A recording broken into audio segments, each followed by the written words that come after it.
তো hey guys, welcome back to my channel Q Shruti. তো আজকে হচ্ছে জামাই ষষ্ঠী। দেখতেই পাচ্ছ এখানে তোড়জোড় হচ্ছে। হ্যাঁ, অবভিয়াসলি এইবারে আমাদের ঘরে হচ্ছে, তার কারণ হচ্ছে মারা হচ্ছে আমাদের রেন্টে থাকে, মানে ঘর ভাড়া থাকে। তো ওদের আজকে সব মাল শিফট হবে, তো এখানে আজকে সব বাজার দোকান মা করে দিয়েছে, তো রান্না হবে।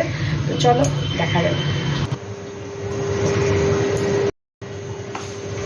কেমন লাগছে মনে রান্না করতে। এটাই আর করি পরেটা আমি তো এটাই 7টা থেকে আরো 7:30 থেকে করি। দেখতে পাচ্ছেন বন্ধুরা, শাশুড়ি বৌমার জন্য নয়, সরি, শাশুড়ি জামাইয়ের জন্য রান্না করছে।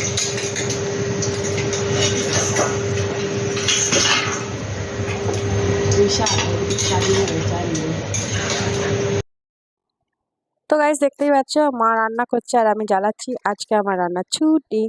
তো দেখতেই পাচ্ছ এখানে শাশুড়ি সব যেগুলো পছন্দ সেগুলো রান্না করছে। একদিকে পায়েস হয়ে এসছে, আর এটা লাস্ট খাসির মাংসের লাল লাল ঝোল, দেখতেই পাচ্ছ। তো জানি না গরমে জামাই খেয়ে কিরকম অবস্থা থাকবে। তো ফাইনালি সব হয়ে গেছে, আর জামাই হচ্ছে দাড়ি কাটতে ভুলে গেছে। প্রত্যেক বছর ভিডিওতে ছবিতে দাড়ি কাটতে, মানে দাড়িটা থাকবে, ওটা ম্যান্ডেটারি। তো দেখতে পাচ্ছ পছন্দের জিনিস রান্না পেয়ে জামাই খুবই খুশি। আর মা যেহেতু লজ্জা পায়, সেই জন্য ক্যামেরার সামনে আর আসেনি মানে। তো যাই হোক, আমার ব্লগটা ভালো লাগলে প্লিজ চ্যানেলটা সাবস্ক্রাইব করে দিও, আর বেল আইকনটা টিপে দিও। তো দেখা হচ্ছে নেক্সট ব্লগে। টাটা।